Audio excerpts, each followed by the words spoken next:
Sharon would like to thank the following sponsors: STI, Education for Real Life; Mary Pauline and Sir George Salon, Fat Boys Pizza Pasta; Aquabest, Global Quality Waters and Environmental Solutions Technologies Incorporated; Zagu, Be Refreshed, Feel Zagu; Zenzest, Moose Gear; Ultra Mega Supermarket.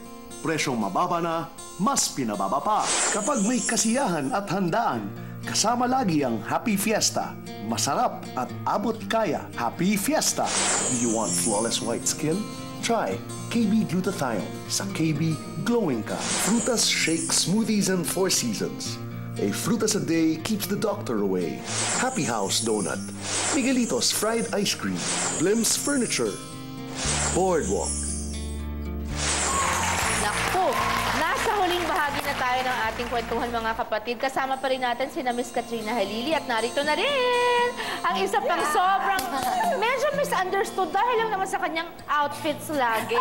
Miss Tessa Prieto Valdez!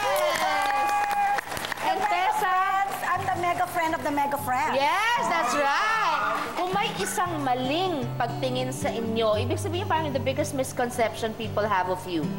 Okay, kung yung isang iniisip ng mga tao na sa tingin ninyo mali, hindi ako ganyan.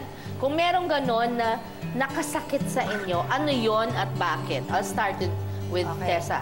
I think for me, yung naiinis ako kung sinasabi nila na kasi mayaman yan, tapos walang pagmamalasakit sa ibang tao, o parang sinasabi nila nagtatapon lang ng pera, parang niyayabang niya yung kayamanan niya and stuff like that. And, you know, kakainis, I really feel na ang dami kong charities, ang dami kong tinutulungan with the Red Cross and everything. Tapos sinasabi pa lang ganyan. So, paano ang ginagawa mo para baguhin to? Kasi you don't Parang always ako, talk about your charities. Exactly. Parang sa akin, dinedemo ko na lang sila, di ba? Actually. Parang, I don't need to explain or kailangan kong ipagyabang na ginagawa ko, Sweetheart, di ba? you don't have to prove that you have a good heart when you have one. Thank you. Because people are going to prove it for you. Thank you. Right? Yan naman. I love you too. No, but it's true, Tessa. I know that. thank I know you. from your mom onwards. Katrina, ikaw, yung pinakamali na naiinis ka na gusto mong baguhin sa isip nila. Siguro po yung bago pa lang po ako, lalo na nung nag-FHM ako, yun, dami sinasabi sa akin na bold star, ganyan. Tapos, uy, mag-sexy Ano bang lang yan. tamang tawag doon? Kasi pag nag-sexy kang ganyan, automatic they'll tell you na parang bold star yan. I'm sorry, pero ako dream ko yun eh. Hindi, kaya lang, syempre, hindi, okay lang naman po yung iba. Kaya lang iba kasi, iba yung ibig sabihin sa nila. Oo, kasi na parang, iba. wala namang alam yun, hindi magpa-sexy lang, ganyan, ganon. Lalo na nag-FHM ako dati. Sobrang hurt na hurt ako kasi, di ba, parang ako yung nauna sa amin eh. Pero ngayon naman, di ba, tingnan mo naman, sumunod naman silang lahat. Ngayon, everybody wants to be there. Na parang sinasabi ko ngayon, dati umiiyak pa kayo sa TV, ayaw niyo magganyan, umiiyak kayo. Yun na yun. Tapos parang sumasawa ng tingin niyo sa akin, ngayon ginagawa niyo, hindi naman masama, di ba? Sa dami ng dinaanan niya, yun ang hinanakit niya. Yun lang talaga. May karapatan siyang maging cover ng FH.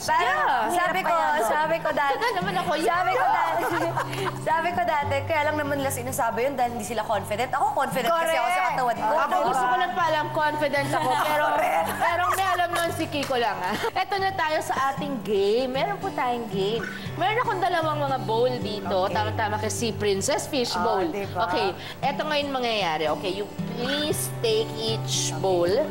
Okay, and then, babasahin nyo ng tahimik ang bawat bubunutin ninyong tanong na nakasulat dyan. Okay. Tapos, titingnan nyo muna, sasagutin ko ba to o hindi? Yung mga tanong na sasagutin nyo, merong katumbas na 1 point. Okay, yung mga ayaw niyong sagutin, tabi nyo lang, walang point yon.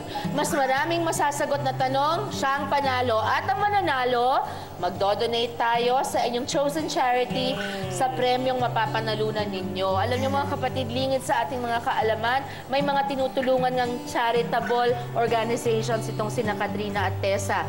Ibibigay po ni Tessa ang kanyang mapapanalunan sa Assumption High School Batch 81 Foundation. Now, what does the foundation do? We all focus on children and education. And of course, syempre, may kasama na rin yan, livelihood, like that. Tapos meron iba mga if we find a village na nilalagay namin ng tangke ng tubig, mga ganyan, para. Kita mo? Diba? Si Katrina naman, alam mo, natuwa ako. Kasi yung foundation na ito ngayon ko lang narinig at naisip ko, bakit nga ba hindi tayo nakakaisip nga na Golden Gaze Foundation. Ay, yung matatanda. Yung matatanda na mga gay. Oo nga naman, dahil usually... Gays? Mga gay! Di ba nakakatuwa? Kasi who will take care of them? Puro big siguro yung bahay nila. Ayun, di ba? Lalo pag walang anak. Mabuti kung may inampon at ganyan. At least doon, pwede pa silang mag-make-upan, di ba? Okay, Tessa, you go first, please. Alright. Then, Katrina and onwards. Okay. Okay. Ako, hindi ko mabasa sa lashes ko. Can you read it out loud, sweetheart? Sige. Okay, so... Nagagalit ka daw kapag sinasabing magkamukha kayo ng midget actor na si Mura. Sino yun? Si Mura! Si Mura? Donate agad. Okay. Next question, Katrina. Kapag sinabi ni Chris Lawrence na ngayon, manirahan na lang kayo sa Amerika at kalimutang tuluyan ng showbiz, papayag ka ba? Hindi po. Kasi gusto niya sa... Gusto ko sa Palawan eh. Magmuro amin na lang siya doon. Kailangan na magaling na singer sa Palawan.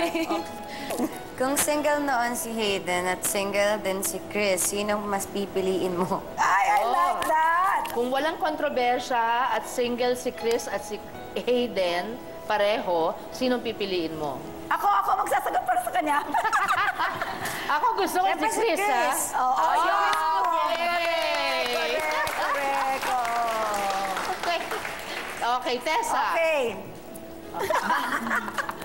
Okay. Babaguhin mo ba ang image mo kung binasted ang anak mong lalaki na nililigawan niya dahil sa style mong pananamit? Let's say you have a son. Kung anak ko may girlfriend. Oo, Tas tapos binasted he was po siya. courting girl. Nabasted siya kasi dahil sa Sabi akin. niya, I don't like you kasi Ay, your nako. mama dresses so Walang funny. kwentang babae yan, di ba? Wala siyang taste. Sasabihin mo, Diba? napaka-boring naman yan. Goodness. Hindi siya, you know, Tessa by profession Talagang, is ay, an... nako. By profession, she's an Designer. interior Oo. designer. She's really creative. Okay, Katrina? Okay. Halata bang camping-camping ako kay Tessa? Bastusin ba ang isang Katrina Halili? Ay, hindi. Okay. Yeah. Ano ba yan? Okay. Kung bastos ako, hindi ako friend ni Ate Sarah. Actually. No, tsaka nakipag-friend sa kanya ako. Oh. Dahil naawa ako sa kanya noon. Ayoko yung ginawa sa kanya. Correct. Okay. Hindi ka daw dapat tawaging fashion icon. Ay, oo.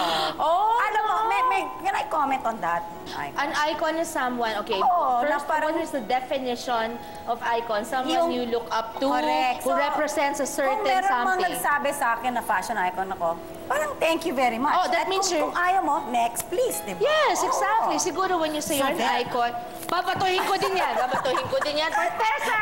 Okay. Ayan. So, ang verdict, pareho po sila panalo.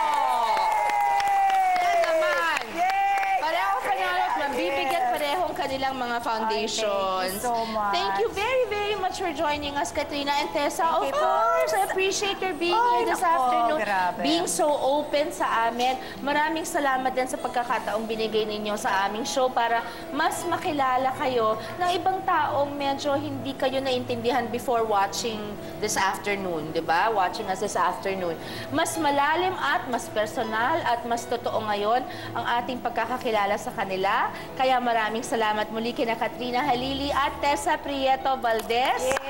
And thank you again to Pin Antonio for my hair maintenance. For today, my hair and makeup, thank you, Peachy Mariano. And Tips and Toes for my nail care, thank you. Walang sino man sa atin, mga kapatid, ang may karapatang manghusga.